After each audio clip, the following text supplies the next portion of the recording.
BNDES divulga os resultados do terceiro trimestre. Rio de Janeiro, Rodrigo Viga.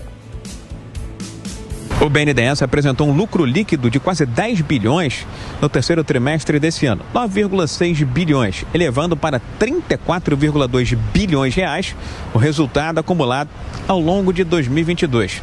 O resultado desse terceiro trimestre foi um pouco inferior àquele observado no mesmo período do ano passado, quando foi um lucro de pouco mais de 11 bilhões. Agora, o resultado foi influenciado pela receita com dividendos da Petrobras. Isso somou 7 bilhões de reais. O BNDES é acionista da Petrobras. Após o desempenho entre julho e setembro, o BNDES atingiu um lucro líquido no ano, até setembro, de 34,2 bilhões de reais, alta de cerca de 30% em relação ao igual período do ano passado.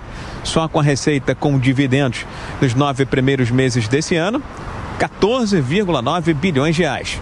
Os desembolsos no terceiro trimestre deste ano somaram 29,4 bilhões e no ano 62,9 bilhões de reais. A previsão é que os empréstimos do Banco de Fomento fechem em 2022 acima dos 90 bilhões, voltando a patamares de 2016.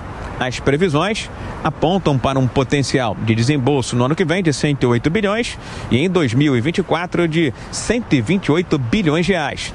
Ao longo desses quase 4 anos de governo Bolsonaro, a venda de ativos, os desinvestimentos, chegaram a cerca de 88,5 bilhões de reais. E as devoluções de recursos ao Tesouro Nacional, junto com pagamentos de dividendos, somaram aproximadamente 340 bilhões de reais.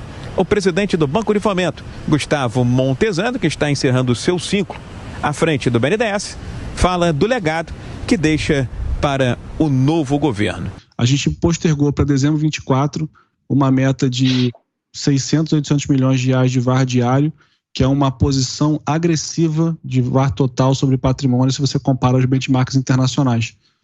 Cabe à próxima gestão decidir se continua isso ou não. Os melhores padrões internacionais de gestão de risco e benchmark com instituições públicas, privadas, domésticas e internacionais mostram que mesmo com 800 a 600 milhões de VAR, o BNDES será um dos bancos mais agressivos do mundo em posições especulativas em bolsa. Recentemente, o Banco de Fomento, o BNDES, firmou um acordo com o Ministério da Economia para devolver cerca de 69 bilhões de reais que foram emprestados pelo Tesouro no passado, especialmente nos governos do PT. A estimativa é pagar 45 bilhões esse ano e o restante no ano que vem. Porém, dividendos antecipados de quase 15 bilhões de reais que estavam previstos para serem pagos esse ano ao governo federal vão ficar para 2023. Do Rio, Rodrigo Viga.